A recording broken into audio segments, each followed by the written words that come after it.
Le marais de Mornès ne ressemblait à rien de ce que les trois compagnons avaient vu jusqu'ici. Sous leurs pieds, le sol n'était plus qu'une matière spongieuse, à peine stable, gorgée d'eau noire. L'air puait l'œuf pourri, le métal et la magie morte. Une brume épaisse s'accrochait aux jambes comme des chaînes liquides, et chaque pas semblait réveiller quelque chose dans la vase. Ils étaient entrés dans le cœur du marais. Eärendil ouvrait la marche, flèche encochée, les sens en alerte. Tror fermait la marche, bouclier levé, marteau prêt. Aedric avançait lentement, les doigts effleurant l'air, lisant les traces invisibles laissées par les flux magiques. Il avait une étrange impression depuis l'aube. La magie ici ne circulait pas. Elle tournait en rond, comme prisonnière. Ce lieu n'a pas été créé par la nature, murmura-t-il. Il est entretenu. Par qui? Demanda Tror, les yeux plissés. Peut-être même pas par des vivants, répondit Aedric. Ils progressèrent à travers des couloirs de roseaux noirs. Le silence était oppressant. Pas d'oiseaux, pas de vent. Juste le bruit de l'eau qui gouttait lentement depuis les branches, comme un sablier inversé. À la mi-journée, ils tombèrent sur un autel, ou ce qu'il en restait, de la pierre rongée, couverte de moisissures et de racines. Des symboles, à moitié effacés. Une statue, cassée au niveau du torse, représentait une créature à têtes multiples, chacune tournée dans une direction opposée. Une dague rouillée était fichée au centre du socle, entourée de morceaux de jade. Aedric s'agenouilla et effleura les runes. C'est une ancienne langue draconique, mais pervertie, mélangée à des glyphes de nécromancie. Ce n'est pas un culte religieux. C'est un système de contrôle. Eärendil tourna lentement sur elle-même, en alerte. Nous sommes au cœur d'un territoire gardé. Et ces symboles, je les ai vus sur des colliers. Des hommes lézards en portent dans les marais de l'Ouest. Tror renifla. J'aime pas ça, pas du tout. Un frisson parcourut l'air. Les roseaux se mirent à frémir. Puis, le silence se brisa. Un sifflement long, guttural, suivi de claquements rapides. Quelque chose approchait. Plusieurs, quelque chose. Position de combat, grogna Eärendil, à couvert, maintenant. Ils se postèrent dans une clairière envahie de brouillard, dos à dos, au milieu d'un cercle de racines mortes. L'eau leur arrivait jusqu'aux genoux.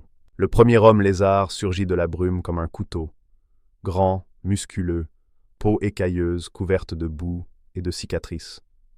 Un collier de dents pendait à son cou. Il tenait une lance à double lame et ses yeux brillaient d'un jaune malade. Il poussa un cri strident, un appel. Puis ils vinrent par dizaines, du nord, de l'est, de l'ouest, glissant entre les joncs, rampant sur les arbres, surgissant de l'eau comme des spectres primitifs. Certains portaient des os gravés, d'autres des symboles tracés avec du sang séché. Ils attaquèrent. Tror fut le premier à répondre. Il abattit son marteau sur le crâne du premier assaillant, faisant voler une gerbe d'écailles. Il tourna sur lui-même, para une lance, puis écrasa le torse d'un deuxième. « Vous voulez danser? On va danser » Eärendil s'élança sur une souche, décochant flèche après flèche avec une précision surnaturelle. Chaque tir trouvait une gorge, un œil, un point vital. Puis elle roula au sol, évita un coup de masse, trancha net la gorge de son adversaire avec une dague courbe. Aedric leva les mains. L'eau autour de lui se mit à vibrer, à frémir, puis à s'élever. Des aiguilles liquides jaillirent et transpercèrent trois ennemis en ligne. Il tourna sur lui-même, lança une illusion miroir. 5 copies de lui apparurent dans la brume, troublant la visée des ennemis. Mais les hommes lézards n'étaient pas des brutes sans cervelle. Ils se déplaçaient en meute, couvrèrent les angles, forcèrent les failles. Un d'eux lança une poudre noire sur Aedric, brisant son sort d'illusion et le forçant à reculer. « Ils ont une formation !» cracha le mage. « Quelqu'un les entraîne !»« Moins de mots, plus de feu !» grogna Tror, repoussant 3 ennemis d'un revers furieux. Au centre de la clairière, un autre homme lézard venait d'apparaître. Plus grand, armure de cuir tanné, bâton orné de têtes réduites. Il levait les bras, psalmodiant dans une langue ancienne. Un totem surgit des eaux, un monolithe couvert de glyphes. Un champ de force invisible se déploya autour. « Il les protège !» cria Eärendil. « Il faut détruire ça !» Aedric canalisa son énergie. Un rayon d'énergie pure jaillit de ses doigts, mais le totem absorba le sort. « Il faut le distraire, » dit-il. « Je vais canaliser une rupture magique. 10 secondes, pas plus. » Tror hurla, se fraya un passage jusqu'au totem, sa hache tourbillonnant. Il sauta sur le prêtre homme lézard, le frappant de plein fouet. Le choc brisa l'incantation. Le totem siffla. Eärendil grimpa sur un arbre mort, visa et tira.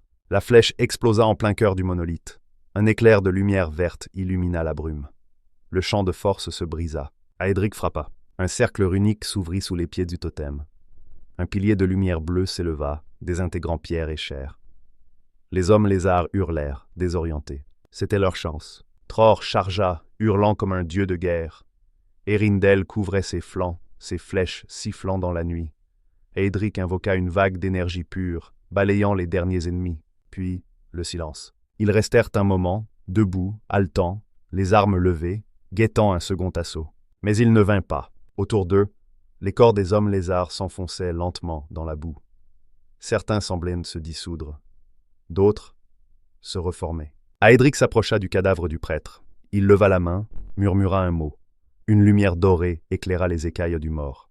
Ce n'était pas un chef, c'était un gardien. Son esprit était lié à une source de pouvoir, bien plus ancienne. Eärendil observa le totem brisé.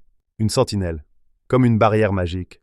Et on vient de la franchir. Tror cracha dans la boue. Et derrière la barrière, il y a toujours le maître des lieux.